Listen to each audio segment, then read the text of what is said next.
መምህር ዳኒ በመማር ማስተማር ሂደቱ ላይ ከፍተኛ ተጽዕኖ እንዳሳደረ ይታወቃል። አንድ ትምህርት በቲክቶክ ላይ አይቻለሁ። በሱ ላይ የምሰጠው ሐሳብ ስላለ መጀመሪያ እስቲ ቪዲዮን ተመልክተን እንመለስ። ዲስ ኒውተን ፈርስት ሎ ደግሞ ስቴት የሚያደርግልን ምንድነው? እዚህ ጠረጴዛ ላይ እኔ ወይም እናንተ መታችሁ እዚህ ጠረጴዛ ላይ ኃይል እስካላሳረፍ ድረስ ይሄ ጠረጴዛ ከተቀመጠ እንደተቀመጠ ይቀራል። ኃይል እስካላረፍ በመጀመሪያ አይዛክ ኒውተን ፈርስት ሎ ምንድነው ያለው? The object is at rest or going at a uniform speed or constant speed unless there is external force or unless there is resultant force or unbalanced force. አንድ ኦብጀክት እንደቆመ ይቀራል ወይም ደግሞ በተመሳሳይ ፍጥነት ይሄዳል ሌላ ያልተመጣጠነ ፎርስ እስካላረፈበት ድረስ።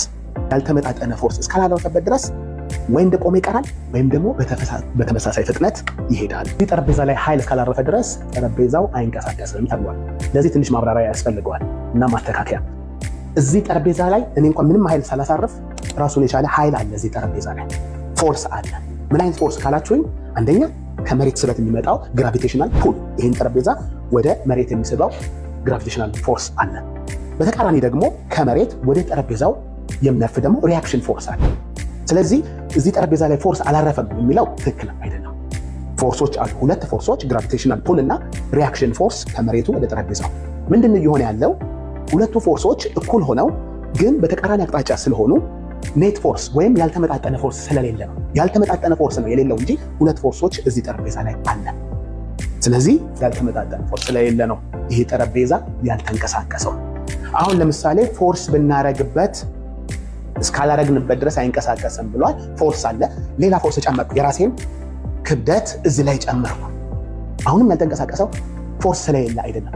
አሁንም ፎርስ አለ፣ ግን ሁለቱ ፎርሶች ግራቪቴሽናል ፑል እና የሪያክሽን ፎርስ ከመሬት እኛን ጠረጴዛውንም ጭምር ወደ ላይ የሚገፋው ፎርሶች እኩል ስለሆኑና ያልተመጣጠነ ፎርስ ስለሌለ ነው ካንስል አውት ይደራረጋሉ። ይህን ጠረጴዛ ወደ ሆሪዞንታል አፕላይ ባረግ፣ ሆሪዞንታል ፎርስ አፕላይ ባረግ፣ አሁንም አይንቀሳቀስም። ፎርስ የለም ማለት አይደለም። ምንድነው? አሁን ደግሞ ሆሪዞንታሊ እኔ የምስበው ኃይልና ከጠረጴዛው እግርና በመሬቱ መካከል ያለው ፍሪክሽን ፎርስ እኩል ስለሆነ ነው፣ ባላንስ ስለሆነ የትርፋማ ፎርስ ወይም ደግሞ ያልተመጣጠነ ፎርስ ስለሌለ ነው። ይህን ግን ፎርስ እየጨመርኩ ቢሄድ ማንቀሳቀስ እጀምራለሁ። ሲንቀሳቀስ ምን ማለት ነው? የኔ ፎርስ ከፍሪክሽን ፎርስ ስለበለጠ ነው። አንባላንስ ፎርስ ስላለ ነው ጠረጴዛው መንቀሳቀስ የጀመረው። ስለዚህ ፎርስ አለመኖር ሳይሆን አንባላንስ ፎርስ ስለሌለ ነው፣ ያልተመጣጠነ ትርፋማ የሆነ ፎርስ ስለሌለ ነው ይሄ ኦብጀክት ራሱ እንደተቀመጠ እንደቆመ የቀረው። አንድ የሚንቀሳቀስ አካል ደግሞ ኃይል እስካላረፈበት ድረስ እየተንቀሳቀሰ ይቀራል። አንድ የሚንቀሳቀስ አካል ኃይል እስካላረፈበት ድረስ እየተንቀሳቀሰ ይቀጥላል ይላል።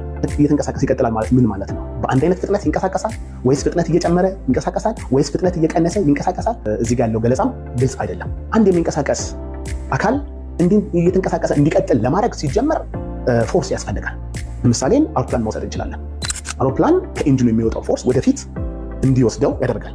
በዛኑ ልክ ደግሞ ኤር ሬዚስተንስ የአየር ግፊት ደግሞ አለ። እነዚህ ሁለቱ ፎርሶች እኩል በሚሆኑበት ጊዜ እንቅስቃሴው አለ፣ ግን ፍጥነቱ ተመሳሳይ ፍጥነት ሆኖ ይቀጥላል ማለት ነው። አንባላንስ ፎርስ ወይም ያልተመጣጠነ ፎርስ ዜሮ ነው ማለት ነው። ካንስል አውት ያደርጋሉ። ለምሳሌ ይቺን ቾካውን ብንመለከታት ዝም ብላ ነው የምትሄደው፣ አትቆም፣ ኃይል ካላረፈባት በስተቀር። ቾክ ተወርውሮ ፍጥነቱን ቀንሶ ሲቆም አይተናል። ይሄ ምሳሌ ሊሆን የሚችለው ለኒውተን ሰከንድ ሎው ነው። ለምን? ቾኩ አንዴ ተወረወረ፣ ፎርስ አፕላይ አርጎ ወረወረው። ከዛ በኋላ የአየር ግፊት አለው፣ በአይናችን የማይታይ የአየር ግፊት አለ። ያ አየር ግፊቱ አንባላንስ ፎርስ ነው። ያልተመጣጠነ ፎርስ ቾኩ ላይ አለ፣ የአየር ግፊቱ። ያ ያልተመጣጠነ ፎርስ መኖሩ ወደ ኒውተን ሰከንድ ሎው ይወስደዋል። ምን ያመጣል? የፍጥነት ለውጥ እንዲያመጣ ያደርገዋል። ለዛም ነው ቾኩ ፍጥነቱን እየቀነሰ እንዲቆም ያደርገው እንጂ ይሄ የቾኩ ምሳሌ ለኒውተን ፈርስት ሎው ሊሆን አይችልም ማለት ነው። እንቅስቃሴዎች ላይ ፎርስ የለም ማለት አንችልም። ፎርስ አሉ፣ ኢፌክቱን ነው የምናየው እንጂ ፎርሱን ራሱ በአካልም ባናየው። ሆሪዞንታሊም ፎርስ አለ፣ ቨርቲካሊም ፎርስ ይኖራል። ቨርቲካሊ ካሰብን እኔ ራሴ እንደዚህ ቆሜ የመሬት ስበት ግራቪቴሽናል ፑል አለ፣ እንደገና ደግሞ ከመሬት ወደ እኔ የሚገፋኝ ደግሞ ሪያክሽን ፎርስ አለ። ስላልተንቀሳቀስኩ ፎርስ የለም ማለት አይደለም። በሚንቀሳቀሱም ኦብጀክቶች ሊሆን ይችላሉ። መኪናንም ብንወስድ ለምሳሌ ወደፊት የሚገፋው ከኢንጂኑ የሚወጣ ድራይቪንግ ፎርስ ወይም ትረስት አለ። በዛው ደግሞ በተቃራኒ አቅጣጫ ደግሞ የአየር ግፊት ኤር ሬዚስተንስ ወይም ደግሞ ድራግ አለ። እዛው መኪናው ላይ ደግሞ ቨርቲካሊም የስበት ኃይል ፎርስ ኦፍ ግራቪቲ፣ እንደገና ደግሞ የሪያክሽን ፎርስ ከመሬቱ መኪናው ወደ ላይ ደግሞ የሚገፋው ሪያክሽን ፎርስ አለ። መኪናው ከተንቀሳቀሰን በኋላ ፎርስ የለም ማለት አይደለም። ፎርስ አለ። ከኢንጂኑ የሚወጣ ፎርስማ ባይኖር መኪናው ፍጥነቱን ቀንሶ ይቆማል። ያው ኒውተን ሰከንድ ለሆነ ማለት ነው። ሞተር አጥፍተን ቁልቁለት ላይ መኪናን ብንገፋ የክብደቱ አካል የሆነው ወደ ታች ቁልቁለቱን ይስበዋል። አምባላንስ ፎርስ ይፈጥራል። ያልተመጣጠነ ፎርስ ካለ ደግሞ ፍጥነትን መጨመር ወይም መቀነስን ያመጣል። ያ ደግሞ ኒውተን ሰከንድ ሎው ነው እንጂ ለኒውተን ፈርስት ሎው ጋር አይገናኝም ማለት ነው። ፎርስ በሚንቀሳቀስ ኦብጀክት ላይ በማይንቀሳቀስ ኦብጀክት ላይ አለ። በየት አቅጣጫ የሚለውን ለይተን ግን ማወቅ አለብን። ቨርቲካሊ ነው ሆሪዞንታሊ። መረጃውን እንዴት አገኛችሁት? ለዚህ ቤት አዲስ የሆናችሁ የፕላስ ምልክቷን በመጫን ቤተሰብ ሁኑ። ይህ ቪዲዮ ደግሞ ለብዙዎች እንዲዳረስ ኮፒ ሊንክ ሼር በማድረግ ይተባበሩ።